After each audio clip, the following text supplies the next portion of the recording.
When the 2001 holiday hype cycle surrounding the Gamecube's release was in full swing, two blips were pounding on the radar, compelling my childhood excitement: Super Smash Bros. Melee and Pikmin. The latter was billed as Mario and Zelda creator and personal god of Nintendo fans Shigeru Miyamoto's auteur masterwork, a game inspired by the time spent in his backyard contemplating the density of tiny life in his garden, with much the same attitude by which Zelda had been imagined when recalling his adventures in the woods from his childhood. Everything about Pikmin owes to that flashbulb. There really isn't much to it. The game is noteworthy not so much for the depth of its ideas as their uniqueness. It falls along the same arcadey tradition of the Gamecube's earlier three launch titles: short, somewhat difficult, and obviously intended for replay, while taking advantage of the step up in hardware from the previous generation. Once again, the precision of the new joystick was hugely important, specifically to having the aiming reticule be usable, but the real technical showcase this time is the sheer number of on-screen characters,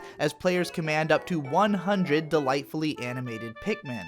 Genre-wise, the closest comparison to Pikmin is real-time strategy, and at high-level play, it can steadily come close to resembling that more and more. But in beating the game just once, you won't necessarily have to keep track of more than a single objective at a time.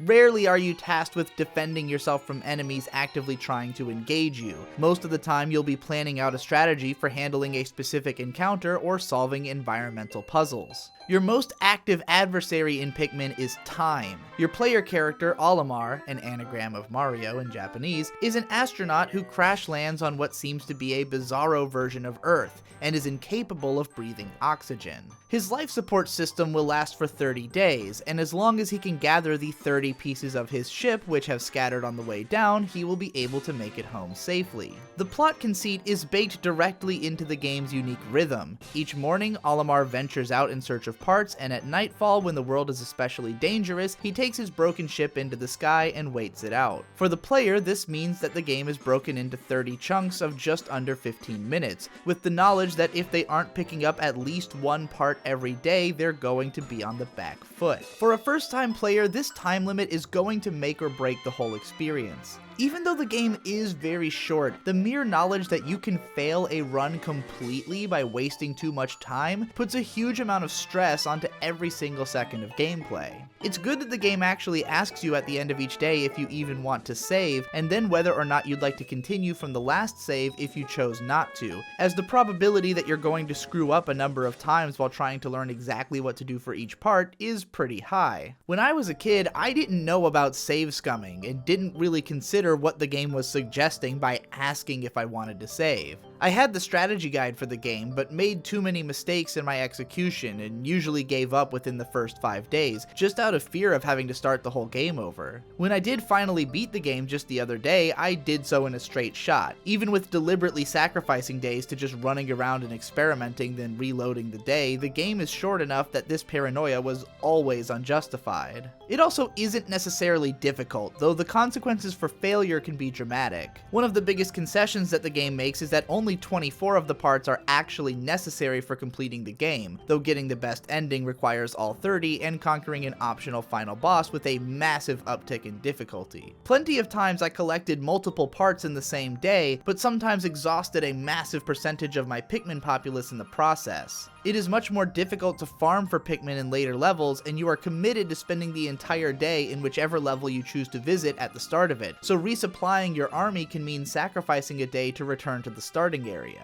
The bulk of Pikmin takes place in 3 big stages with 8 to 11 parts apiece, while 2 are left in a smaller tutorial zone, and the last has a stage all to itself. While the first stage is structured somewhat restrictively in order to introduce each of the mechanics one at a time with their own challenges, the game opens up considerably thereafter, not only allowing you to pick up the pieces in any order, but to switch between areas as you see fit along the way. While the first major stage is placid and somewhat relaxing to explore, with music that may have very well gone on to inform Nintendo's future shop tunes, the second level is dark, dangerous, and demanding that you get a firm handle on the mechanics or else suffer tragic consequences.